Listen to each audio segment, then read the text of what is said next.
जितने भी वीडियोस देख रहे हैं सभी को सेवा जोहार। बहुत बहुत धन्यवाद मेरे वीडियोस देखने के लिए। और मैं आपसे आज के इस वीडियो में यह शेयर करना चाहता हूं कि मेरे पास एक राजपत्र रखा हुआ है जिसको मैं पढ़ रहा हूं अभी। इसका नाम क्या है? इस आदेश का संक्षिप्त नाम है अनुसूचित क्षेत्र आदेश 2003। तो मैं आपको इसके माध्यम से ये बताना चाहता हूं कि इसमें कुछ चीजें साफ लिखी हुई है जिसको हम पढ़ रहे हैं। वो ये है कि 5वीं अनुसूचित जो क्षेत्र है षड्यंत्र पूर्वक मध्य प्रदेश सहित पूरे भारत के सभी क्षेत्रों में, मैं उन क्षेत्रों की बात कर रहा हूं जहां हमें 100% आरक्षण है। जी हां, 5वीं अनुसूचित क्षेत्र जहां 100% हमें आरक्षण है, ऐसे क्षेत्र को खत्म करने के लिए पूरे भारत देश में जो वर्तमान सरकार है, चाहे वो कांग्रेस हो या बीजेपी हो, कोई भी हो, शासन प्रशासन के साथ मिलकर उस क्षेत्र को खत्म करने के लिए कई प्रकार के षड्यंत्र बना रही है। और हम लगातार देख रहे हैं, समय समय जैसा जैसा बीतते जा रहे हैं, सालों साल हमारे 5वीं अनुसूचित क्षेत्र की संख्या या 5वीं अनुसूचित क्षेत्र का दायरा बिल्कुल कम होते जा रहा है। मेरे पास ये आदेश रखा हुआ है। इसमें आप देखिए, चाहे हम छत्तीसगढ़ की बात करें, हमने देखा कि सरगुजा, कोरिया, बस्तर, दंतेवाड़ा, कांकेर, बिलासपुर पूरा नहीं, बिलासपुर में मरवाही, गोरेला आदिवासी विकासखंड, कोटा राजस्व निरीक्षक सर्किल, मतलब छत्तीसगढ़ के जितने जिला आज 5वीं अनुसूचित क्षेत्र में आप देख रहे हैं, या फिर झारखंड में हो लोहरदगा जिला में कुरु, लोहरदगा, भांदरा, सेनाखंड, और रांची जिले में है बुड़मू, मांडर, चन्हो, बेरो, लापुंग, रातू। ये झारखंड में कुछ क्षेत्र है जो 5th शेड्यूल एरिया में है। इसी में आप देखो मध्य प्रदेश में झाबुआ, मंडला, डिंडोरी, बड़वानी जो 5वीं अनुसूचित क्षेत्र में है। और धीरे से हम उतरते हैं इधर हमारे छिंदवाड़ा साइड। छिंदवाड़ा में हम देखते हैं, तो मैं ये आकलन इसलिए बता रहा हूं क्योंकि हमारे ही छिंदवाड़ा में अभी हमने देखा, इससे पहले 5वीं अनुसूचित क्षेत्र में एक दायरा बड़ा था, लेकिन अब जो नया राजपत्र में ये बताया गया कि 5th शेड्यूल जो एरिया है वो और कम कर दिया गया। ये समय हर साल सालों साल कम होते जा रहा है। और दुख की बात यह है कि आज वर्तमान छिंदवाड़ा में 200 से ज्यादा गांव उठ रहे हैं 5वीं अनुसूचित क्षेत्र के, संगम 1, संगम 2 के नाम पे।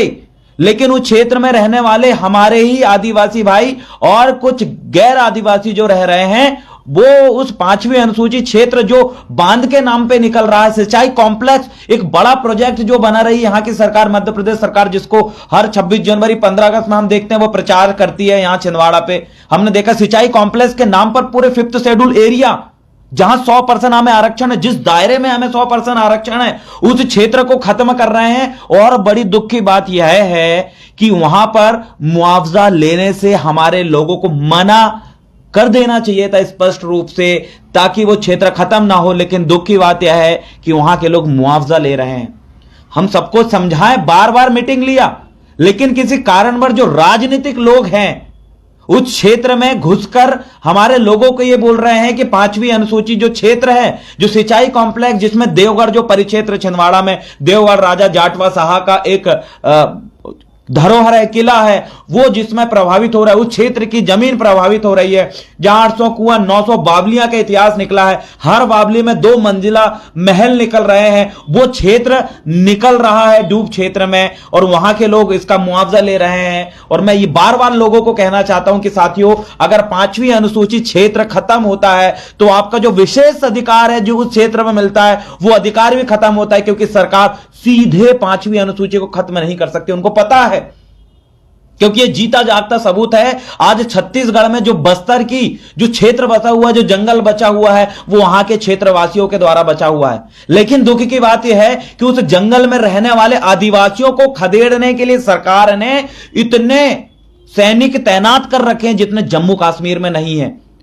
आज बस्तर बचा हुआ है तो वहां के आदिवासियों की वजह से बचा हुआ है। आज छिंदवाड़ा में जो पतालकोट एरिया, तामिया एरिया और जो हर्रई क्षेत्र के जो जंगल है, इधर बिछुआ खमारपानी क्षेत्र का जंगल जो बचा हुआ वो आदिवासियों की वजह से बचा हुआ है।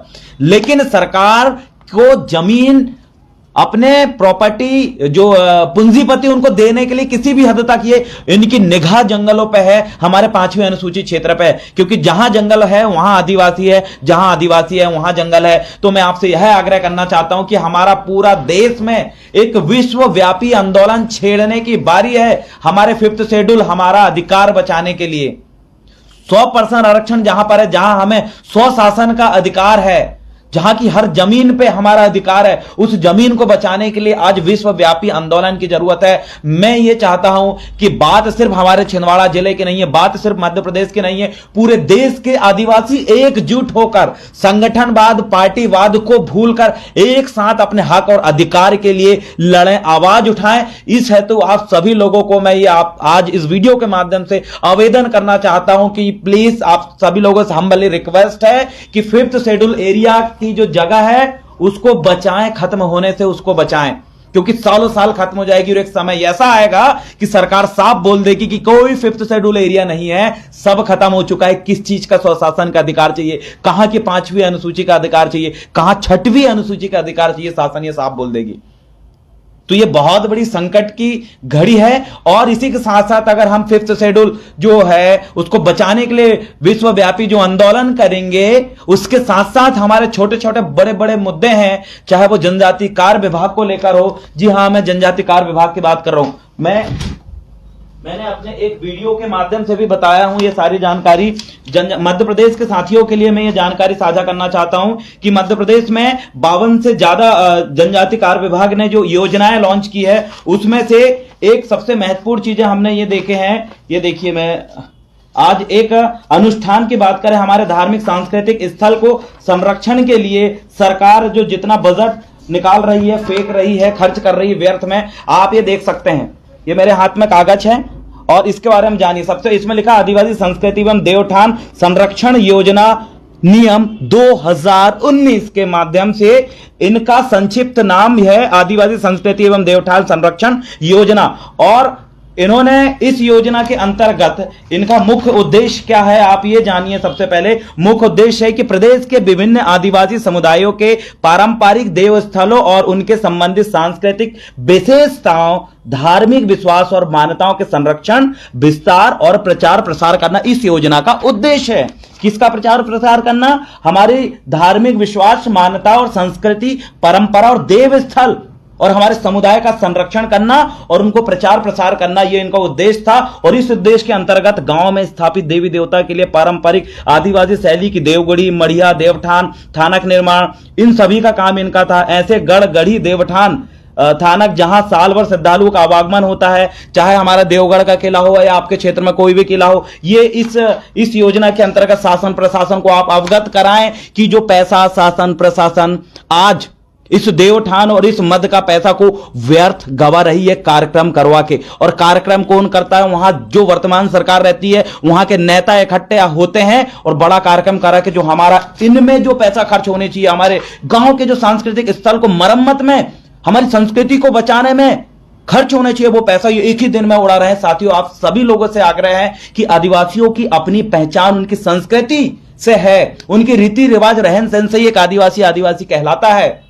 हमारी ये पहचान, हमारी मान्यता, हमारी रूढ़ी प्रथा, बाकी लोगों की रूढ़ी प्रथा को विधि का बल प्राप्त नहीं है। 13(3) का खा हमारी रूढ़ी प्रथा को विधि का बल प्राप्त देता है, विधि का बल देता है। हम अपने संस्कृति और संरक्षण के मद के लिए जो पैसा आया है वो सही जगह इस्तेमाल हो। इस हेतु आप सभी युवाओं से मैं रिक्वेस्ट करता हूं कि 5वीं अनुसूचित क्षेत्र के माध्यम से हमारे बहुत सारे देवठाना खत्म होने वाले हैं और अभी ये जानबूझकर सरकार जो है गलत जगह हमारी संस्कृति को खत्म करने के लिए पैसा खर्च कर रही है, लेकिन इनकी मरम्मत करने के लिए नहीं कर रही है। ऐसे बहुत सारी चीजें इसमें लिखी हुई है, आप ये देखेंगे कि किन किन चीजों का इनका काम क्या है। योजना का स्वरूप इसमें देखें, आदिवासी संस्कृति का संवर्धन, अनुसंधान, परीक्षण, विकास के अंतर्गत आदिवासी संस्कृति पर केंद्रीय विभिन्न विषयों पर समय समय पर सेमिनार, कार्यशाला, सम्मेलन आवश्यकता अनुसार प्रचार प्रसार करें। हम लोगों को अपनी संस्कृति को बचाने के लिए हम लोग अपने पास से पैसा खर्च करें, लेकिन सरकार देखिए ये पैसे को ऐसे लोगों के पास दे रही है। आप अगर देखेंगे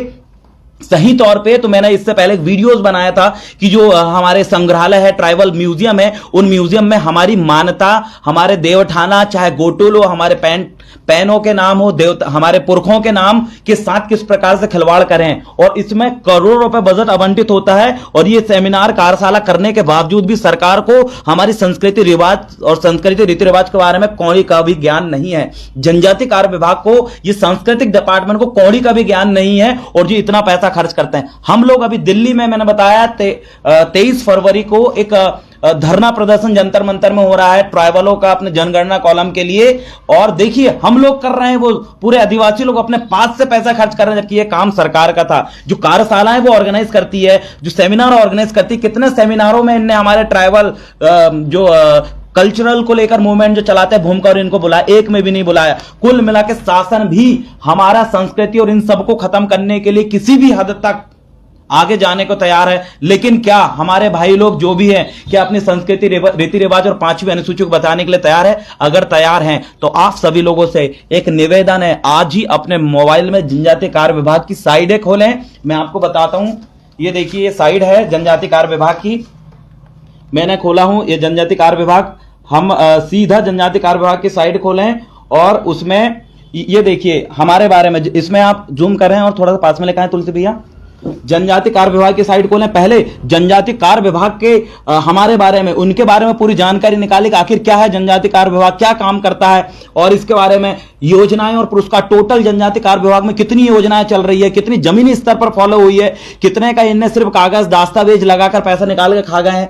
आरटीआई संबंधित जानकारी यहां से हासिल करें। शिकायत आप यहां पर कर सकते हैं, शिकायत दर्ज करना और ये सब इंफॉर्मेशन यहां से आप हासिल कर सकते हो। देखिए शिकायत अधिकारी और नागरिक चार्टर, अपनी शिकायत, संपर्क गैलरी, एमपी टास्क, ये पूरी जानकारी। और इधर हमने ये देखा, ये हम नीचे जा रहे हैं इसमें फिर, और तो इसमें आप देखिए यहां पूरी जानकारी, जो नए नए चीजें हैं, नियम है, ये नियम में देखिए आदिवासी संस्कृति एवं देवठान संरक्षण अनुष्ठान योजना नियम 2019 वाला मैं अभी आपको पढ़ के बता रहा हूं। ऐसी बहुत सारी चीजें हैं। हमें अगर अपनी योजनाएं का स्वयं फायदा लेना है, क्योंकि ये काम किसका था, ये जनसंपर्क विभाग का काम था, जनजातीय कार्य विभाग का काम था कि वो ट्राइबलों के गांव गांव में जाकर इन सभी योजनाओं का बेनिफिट्स पहुंचाना, इस योजना का प्रचार करना। लेकिन वो अपना काम ईमानदारी से नहीं कर रहे हैं, तो हमको खाली नहीं बैठना है। हमारा काम है इन सभी योजनाओं को हमारे भाइयों तक पहुंचाना, हमारे लोगों को इन चीज का बेनिफिट दिलवाना। मैं इसलिए आपको बोल रहा हूं क्योंकि मेरे साथियों, मेरे पास एक रजिस्टर है ना, कहां गया ये आरटीआई ट्राइबल डिपार्टमेंट वाला, ये देखिए आपको मैं इसलिए बोल रहा हूं क्योंकि साथियों ये लिस्ट देखिए, मध्य प्रदेश के प्रदेश जो जनजातीय कार्य विभाग के प्रदेश जो पद जो है, कौन कौन से अधिकारी ट्राइबल डिपार्टमेंट को संभाल रहे हैं। तो थोड़ा जूम करो तुलसी, इधर आओ, ये देखिए इसमें साफ है, ये संभागीय स्तर की सूची में देखिए इसमें कौन कौन संभाल रहा है। भोपाल में जो संभागीय उपायुक्त कौन है, सीमा सोनी, जेपी यादव, ब्रजेश पांडे इंदौर में संभागीय उपायुक्त है, उज्जैन में रंजना सिंह संभागीय उपायुक्त है, ग्वालियर में जेपी सरवटे उपायुक्त है, चंबल में सरवटे है, अजय सिंह है। श्रोती संभागीय स्तर में मुझे बताइए कितने आदिवासी हैं, क्या ये इनकी मंशा आदिवासियों के बारे में कितना जानते हैं। ये यहीं से भेदभाव शुरू होता है। ये हमारे ट्राइबल डिपार्टमेंट में पूरे दूसरे लोग भरे हुए हैं, करोड़ों रुपए की योजनाएं चल रही हैं, लेकिन एक भी आदिवासी को बेनिफिट्स नहीं मिल रहा है। तो मैं आपसे यह कहना चाहता हूं कि सिर्फ कागजी तक ही सीमित है, और ऐसे लोग हमारे ट्राइबल डिपार्टमेंट को चला रहे हैं। क्योंकि मैं इसलिए ऐसे लोग बोल रहा हूं क्योंकि वर्तमान में अगर ट्राइबलों की योजनाओं का बेनिफिट उन तक पहुंचता तो वाकई हमारी ये स्थिति नहीं होती। वाकई कितने प्रकार की योजना, मैंने एक वीडियो में, इससे पहले वाले वीडियो में भी मैंने बताया हूं, आपके सामने अपलोड करूंगा, कि चाहे वो विदेशों में स्कॉलरशिप की बात हो, विदेश पढ़ने की बात हो, आदिवासियों को बड़े से बड़े पीएचडी करने के लिए या फिर यूपीएससी क्वालिफाई करने के बाद जो कोचिंग्स के प्रिपरेशन के लिए जो योजनाएं आती है, बहुत सारी योजनाएं चल रही है कागजों में, उनका बेनिफिट हम लोग नहीं ले पा रहे हैं। और ये इनकी वजह से, क्योंकि ये अधिकारी कभी भी जनसंपर्क विभाग का काम था प्रचार प्रसार करना, लेकिन वो नहीं कर पा रहे। अब इधर आप देखिए, अब जिला स्तर पे जो आयुक्त, सहायक आयुक्त नियुक्त है, जिला स्तर की आप जब लिस्ट निकालेंगे तो आप देखेंगे कितने आदिवासी अधिकारी है, तो यहां दूसरे लोग भरे हुए हैं, दूसरे लोग भरे हुए। और इससे भी बड़ी जानकारी है मेरे साथियों कि आदिवासियों के जो छात्रावास चल रहे हैं, हॉस्टल जो चल रहे हैं, उन हॉस्टलों में जो अधीक्षक होनी चाहिए था, अधीक्षक की जो नियुक्ति होती है एक प्रॉपर ट्रेनिंग बेस में होती है, लेकिन वर्तमान में जो अधीक्षक है सीधा पैसा भर के जनजातीय कार्य विभाग में पैसा भर के सीधा अधीक्षक बन जाता है। और आप उसके अंदर भी अगर आप हॉस्टलों में घुस के देखेंगे तो हॉस्टलों में भी हमने, जहां हमारे लोग हैं वहां तो सब ठीक है, लेकिन जहां एसटी अधीक्षक नहीं है वहां पर आप देखेंगे कि उन बच्चों को खाने की क्या हालत है। बच्चों को जो टीवी देखने के लिए 60 इंची टीवी आई थी वहां मिलेगी नहीं, वो आपको अधीक्षक के घर पे मिलेगी।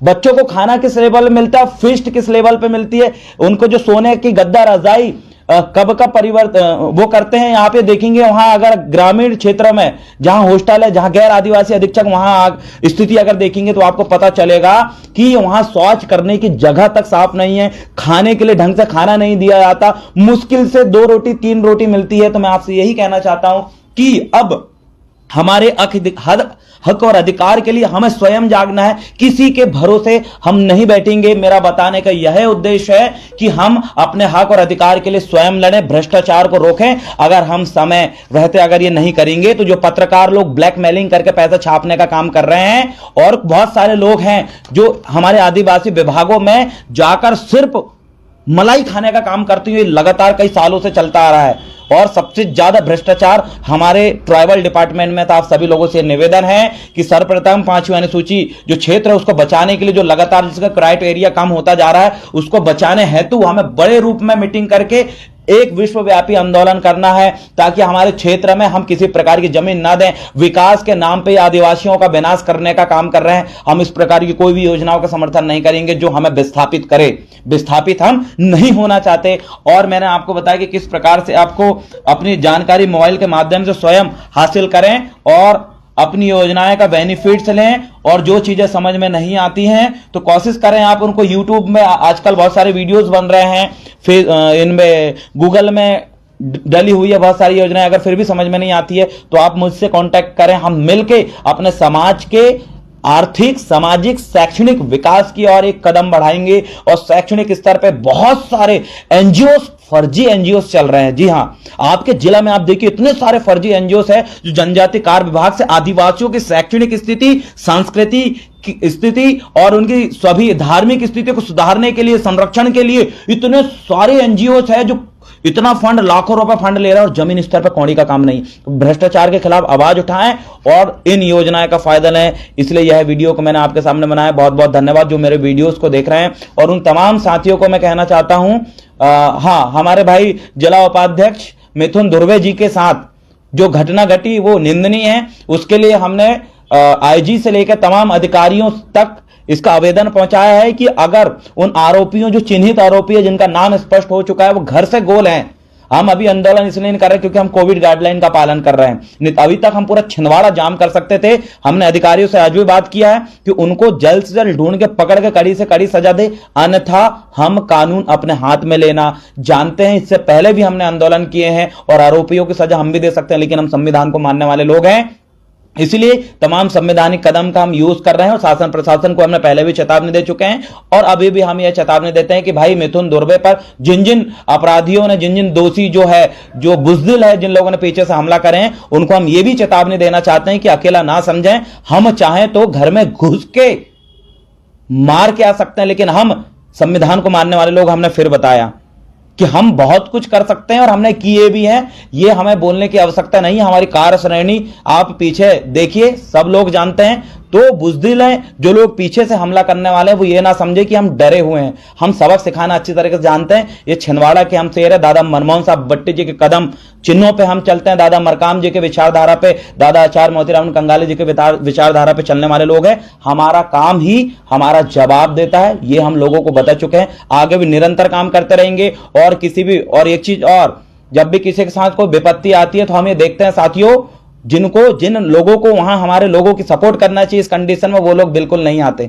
सिर्फ वही गिने चुने 4-5 लोग आते हैं। तो ऐसे लोगों का साथ कभी ना छोड़ें, जो आपकी विपत्ति में आपके साथ खड़े हो, जो कभी भी कोई भी मैटर हो जाए, जो आपके साथ खड़े होकर दुख सुख में आपका साथ देते हैं, ऐसे लोगों को बिल्कुल ना छोड़ें। ये लोग ही आपका साथ देंगे। बाकी लोग सिर्फ और सिर्फ नाम के हम आपके साथ करके डायलॉग मारेंगे, लेकिन जो लोग आपके क्षेत्र में हैं, आपके साथ जुड़ के काम करें, उनका साथ ना छोड़ें। हम अंतिम समय तक उनके साथ, अगर कभी भी हमारे भाइयों के साथ, कोई भी किसी के भी साथ अगर अन्याय अत्याचार होता है, जैसे अभी रिसेंटली कॉल आया था, एक कॉल आया था परासिया वाले भाई का, कुछ बजरंग दल शिवसेना के साथियों ने उनको रोका क्योंकि वो अपने घर बैल लेके जा रहे थे, खरीदे थे, पट वाले बैल थे, जोड़ी के बढ़िया नए बैल थे। उनको रोक के हमारे लोगों को धमका रहे थे, हमने तुरंत उनको समझाया। तो धन्यवाद करेंगे उन साथियों का भी, बजरंग दल वालों का, कि आपने कोऑपरेट किया, क्योंकि किसी को भी ना रोके, नहीं तो हमने उनको बताया भी था। तो इसलिए उनको हम धन्यवाद कहेंगे कि किसी भी हमारे आदिवासी भाई जो अपने कृषि कार्य हेतु बैल को अपने घर तक ले जा रहे हैं, ऐसे लोगों को रोका था और हमने समझाया। तो इस बात को समझ गए, आगे करें, ऐसी कोई मिस्टेक ना करें। कुछ जरूरतमंद लोग रहते हैं, हम आपकी भावनाओं का सम्मान करते हैं और मैं ये भी कहना चाहता हूं, और उस भाई को बैल उसने घर ले भी गया और वो छुट भी गया, उसने धन्यवाद भी दिया हमें। तो मैं यही कहना चाहता हूं, जितने साथी आपकी मदद कर रहे हैं, हम कर रहे हैं, चाहे कोई भी साथी करे, उनके साथ बने रहे। आपके क्षेत्र में, आप जिस भी जिला से हो, जिस भी प्रदेश से हो, आपके क्षेत्र में जो भी सक्रिय हैं, वो आगे बढ़ रहा है, उसको गिराने का काम ना करे, उसके साथ बने रहे, क्योंकि विपत्ति में वो आपका जरूर साथ देगा। क्योंकि हम एक हैं, एक थे और एक रहेंगे, और अपने कार्य को निरंतर करते रहेंगे। और जितना पढ़ना हो हम उतना पढ़ेंगे, अपने समाज के विकास के लिए और जनता के विकास के लिए। चाहे वो किसी भी जाति का व्यक्ति हो, अगर उसके साथ अगर अन्याय होता है तो उसके साथ भी हम खड़ा होने का काम करेंगे। अपने समाज के साथ साथ, आदिवासी समाज के साथ साथ हम हर किसी की मदद करेंगे, हमसे जितना हो सके उतना करेंगे। और मैं यही रिक्वेस्ट करता हूं, जितना हो सके उतना पढ़ो, क्योंकि शिक्षा वह शरीर का दूध है, ज्ञान वह शरीर का दूध है। आप जितना पियोगे और दुश्मनों के सामने, अधिकारियों के सामने दहाड़ोगे, वो आपकी बात को सुनेगा, रिस्पेक्ट करेगा। अगर बिना नॉलेज के हम कुछ काम करेंगे तो हम उसमें फेल हो जाते हैं। अधूरा ज्ञान खतरनाक होता है, इसलिए 100% जाने उस चीज को भी जिसको आप करना चाहते हैं, उस चीज को भी जिसे आप नहीं करना चाहते, दोनों को 100% जाने। हम सब एक है और मिलकर आंदोलन करते रहेंगे, गुणमाना की इस विचारधारा को आगे बढ़ाएंगे। जय सेवा, जय गुणमाना, जय आदिवासी। बहुत बहुत धन्यवाद।